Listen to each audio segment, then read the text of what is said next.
The scripture this morning is from the book of Luke 7, verses 11 through 17. You can find it in the Bible in the pew on page 61. Jesus raises the widow's son at Nain. Soon afterwards, he went to a town called Nain, and his disciples and a large crowd went with him. As he approached the gate of the town, a man who had died was being carried out. He was his mother's only son, and she was a widow, and with her was a large crowd from the town. When the Lord saw her, he had compassion for her, and he said to her, "Do not weep." Then he came forward and touched the bier, and the bearer stood still. And he said, "Young man, I say to you, rise." The dead man sat up and began to speak, and Jesus gave him to his mother. Fear seized all of them, and they glorified God, saying, "A great prophet has risen among us, and God has looked favorably upon his people." This word about him spread throughout Judea and all of the surrounding country. May God bless us to our understanding of this, his holy word.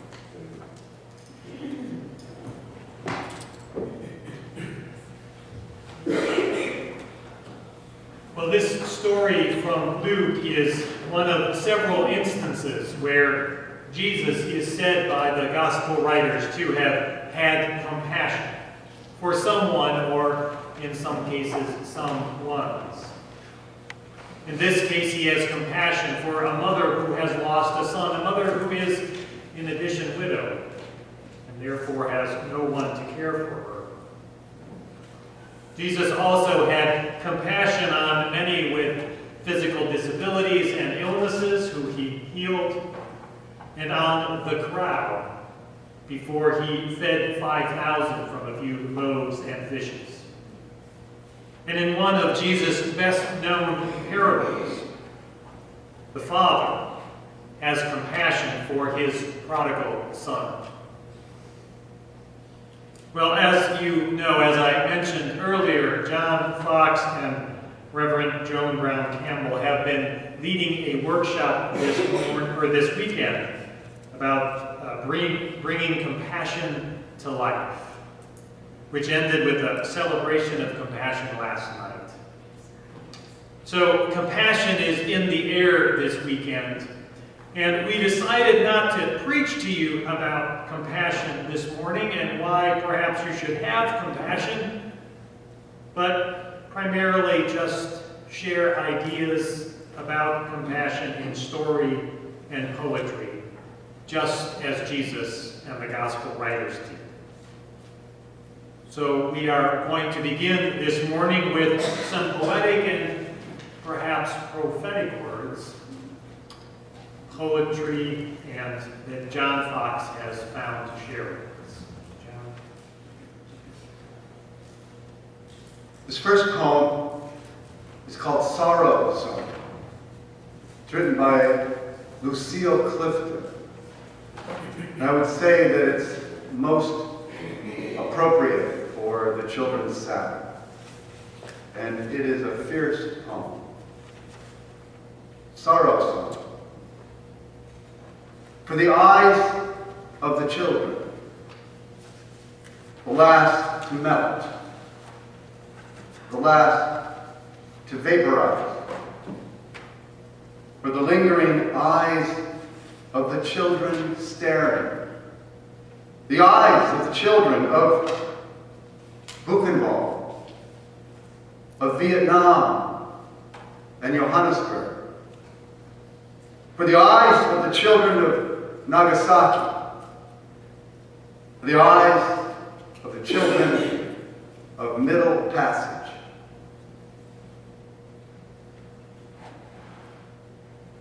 For Cherokee eyes, for Ethiopian eyes, Russian eyes, American eyes, for all that remains of the children their eyes, staring at us, amazed to see the extraordinary evil in ordinary men.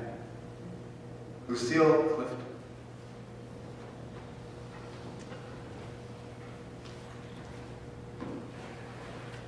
The poem, in ways that only poetry can do, help us to think about compassion, the need for compassion and the call for compassion in a troubled and hurting world.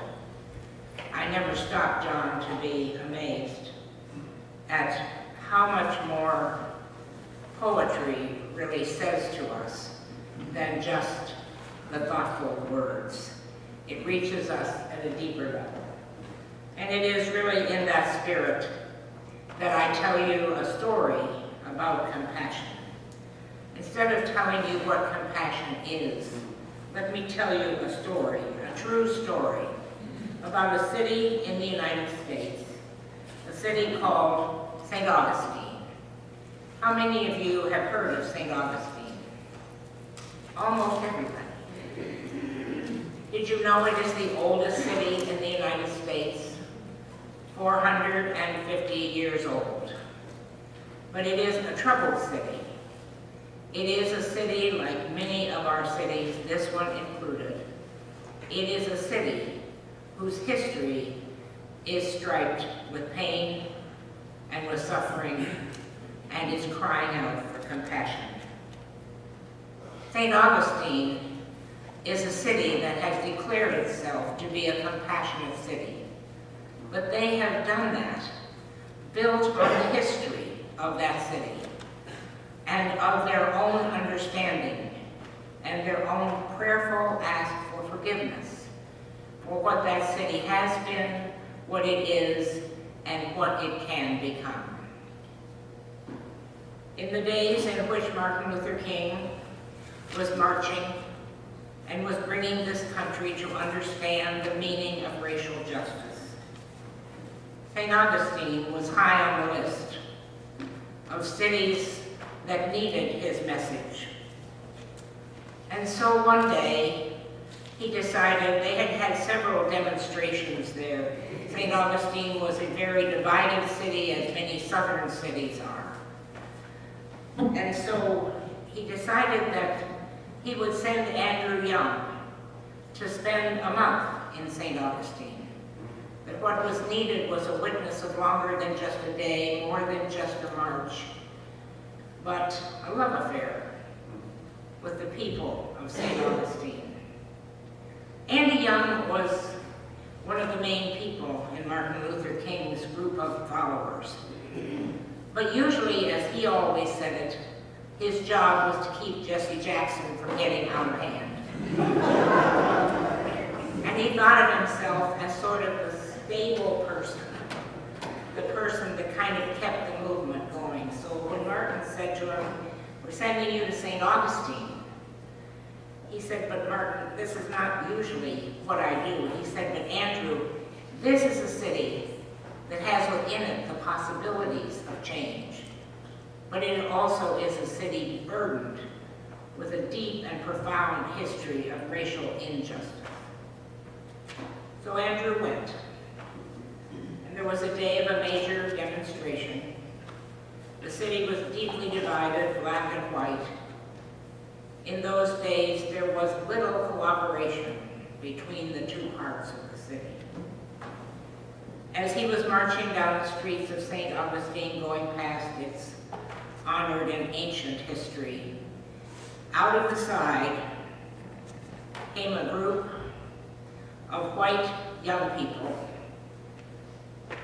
probably maybe 20, he said, all with guns, all with whips, all with equipment. Their need at that moment was to hurt somebody. Andrew was, in fact, the one that they chose. It's a story we don't know very much. I thought I knew lots of these stories, but I'd never heard the story of Andrew in St. Augustine. He was very badly beaten, nearly lost his life, spent some time there recovering in the hospital. Now you would think that this memory for Andrew would be one that he might find himself not wanting to go back to St. Augustine. But such has not been the case. And he called one day and asked me if I knew what had happened in St. Augustine. And I thought he meant the story about himself, and I began by saying, well, yes, Andrew, we do know that. He said, no. I mean, that they're becoming a compassionate city. Do you know anything about compassionate cities? And I said, a little. And he said, I'm so impressed with what they're doing. He said, you know, the Flater University has become their theme. And the mayor, he said, the mayor is now marching for compassion. And he said, you know, it seems to me, if I want to make a statement about how important I think compassion is, and how possible it is to take a terribly racist city, not over it by any means, but how, in fact, to make a statement about what it means for compassion to become honored in that city. He said, people have been saying to me, Andrew, you're going older. He said, what they're really saying is, you're not going to be here very long, so you better make some decisions. And one of your big decisions is what's going to happen to all of the records that you have, all of the stories that you have, to all of your papers. Harvard wants them, Yale wants them. There are all kinds of places. He said, no, I have made up my mind. I'm giving my papers to Flater University and to the city of St. Augustine. And he said, there, my story will be told, and it will flow with the story of a city that has truly become a city of compassion.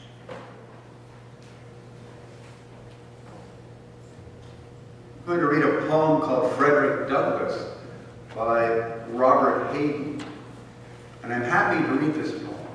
But I want to, in your program where the poems are on the page, there's a URL address to actually hear the poet, the African-American poet, Robert Hayden, read this poem. So I invite you to listen to that. Frederick Douglass. I feel this poem, Andrew Young is the sort of the blossom. Is like a blossom of this poem. Frederick Douglass. When it is finally ours, this freedom, this liberty, this beautiful and terrible thing, needful to man as air, usable as earth, when it belongs at last to all, when it is truly instinct, brain matter, diastole, systole, reflex action,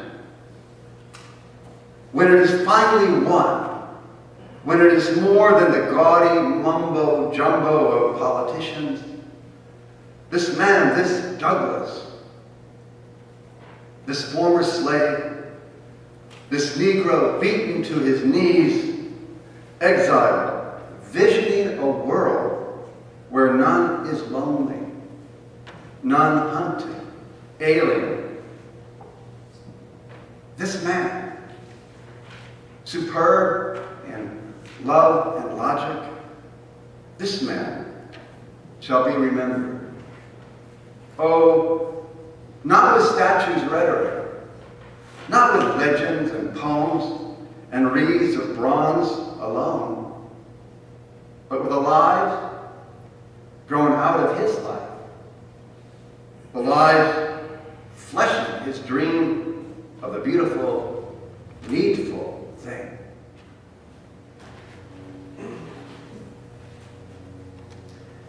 There was a Jewish sage walking along the road, and as he walked, he saw a man planting a carob tree. The sage asked him, "How long will it take for this tree to bear fruit?" 70 years, replied the man. The sage then asked, "Are you so healthy a man that you expect to live that length of time and eat its fruit?" The man answered, "I found a fruitful world because my ancestors planted it for me. Likewise, I'm planting for my children." Just like the trees that bear fruit not immediately but after many years, so compassion and compassionate acts sometimes take years to bear fruit. But on this Children's Sabbath, it is important to remember that the acts of compassion we do now will have an effect down through the years, spreading out like the ripples in a pool when a stone is dropped in. We cannot always know when and how. We can be assured that they will, through the work of God's Spirit, ripple out into the hearts of people.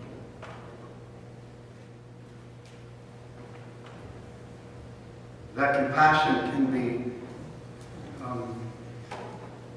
as simple as opening the door, perhaps the door of your heart.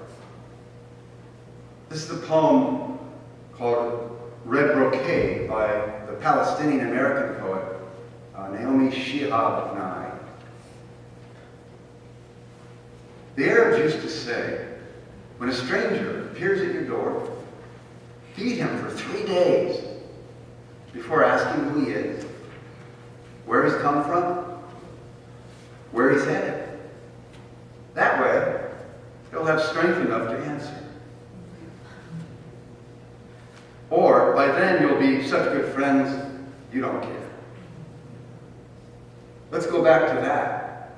Let's go back to that. Rice? Pine nuts?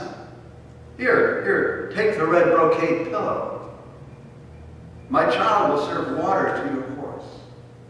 My child will serve water to your horse. No, I was not busy when you came. And I was not preparing to be busy. That's the armor everyone puts on to pretend they had a purpose in this world. I refuse to be claimed. Your plate is waiting. We will snip fresh mint into your tea.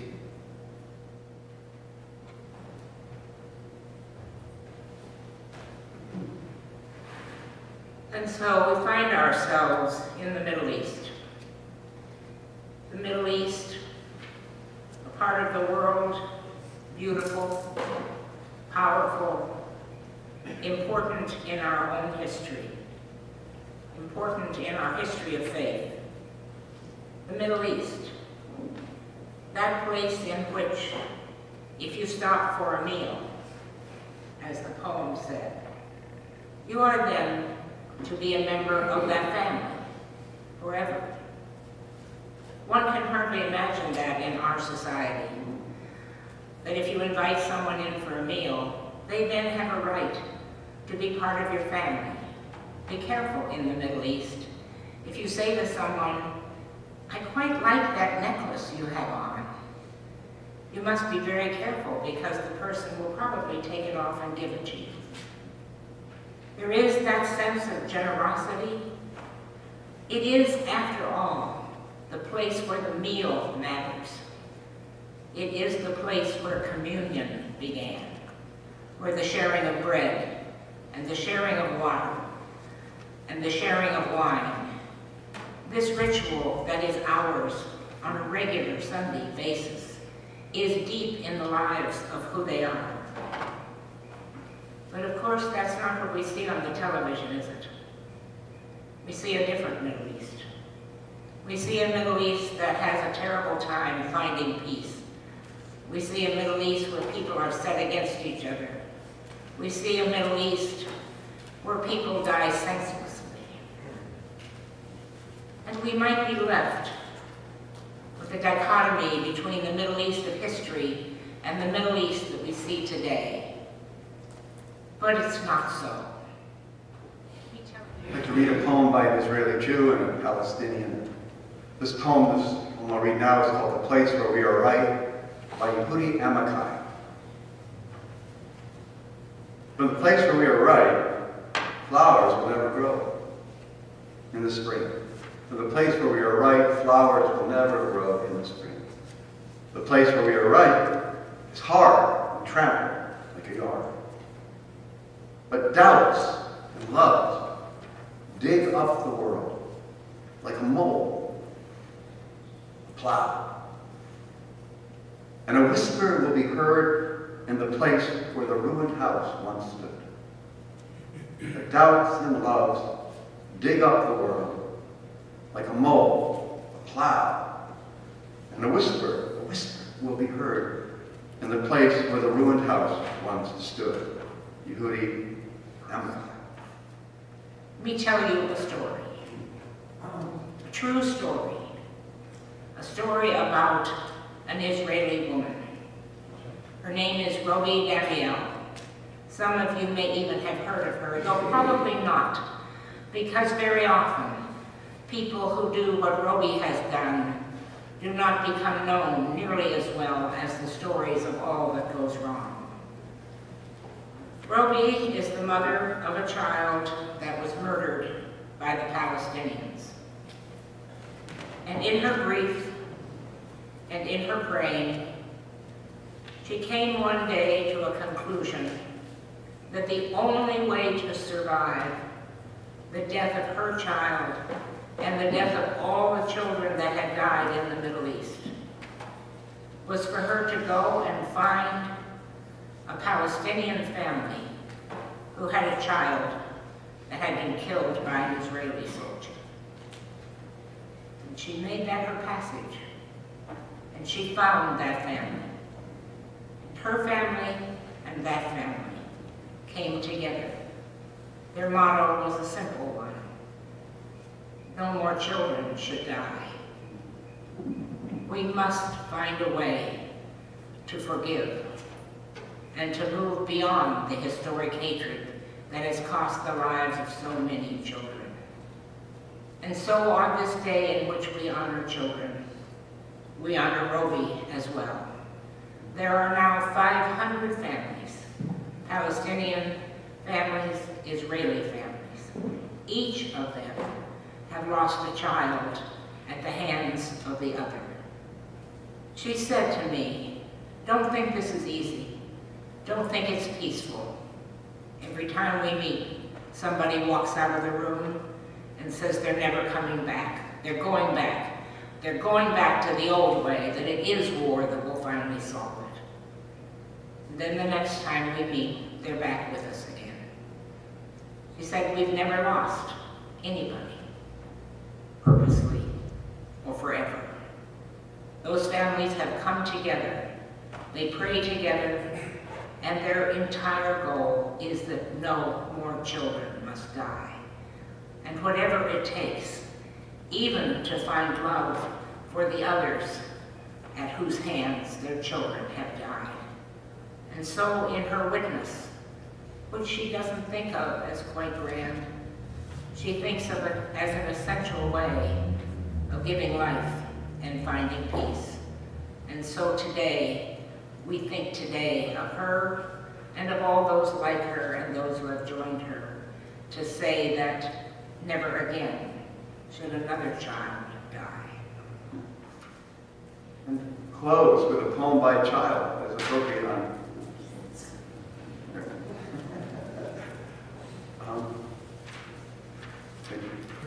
This is by Cadden Ridgway, 5th grade. And this came from, I have a friend, Myrna Hecht, who does work with children, and this is a poem that came in one of her poetry writing classes. It's called Mirror. As an Arab boy in Palestine, I'm often taught to hate the Jewish boy. But I don't think it's right. Because when I look at him, I see a mirror. I see myself. There is almost nothing different from me and that boy. He is not, and I am not, a thing or a monster. He, like me, is a person. Every one of us is almost the same. We are just different mirrors. Ken Ridgway.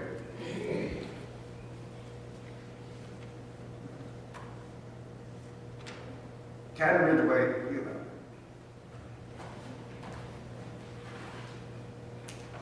When John sent the poems he was planning on sharing this morning, I was glad to see that he was ending with a child's poem.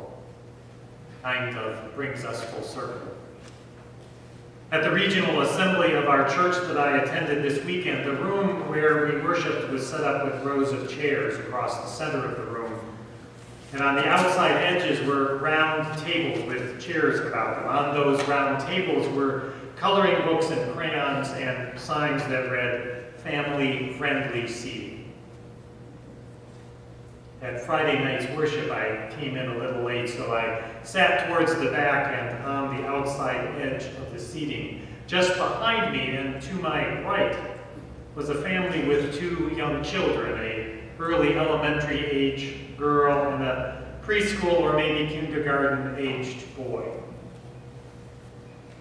Behind me and to my left, in the row behind me, were several people that this young family obviously knew, because regularly throughout that worship service, the little girl would come across that space and slide down the aisle a few seats and give out hugs. Eventually, her little brother came along with her and gave out hugs as well.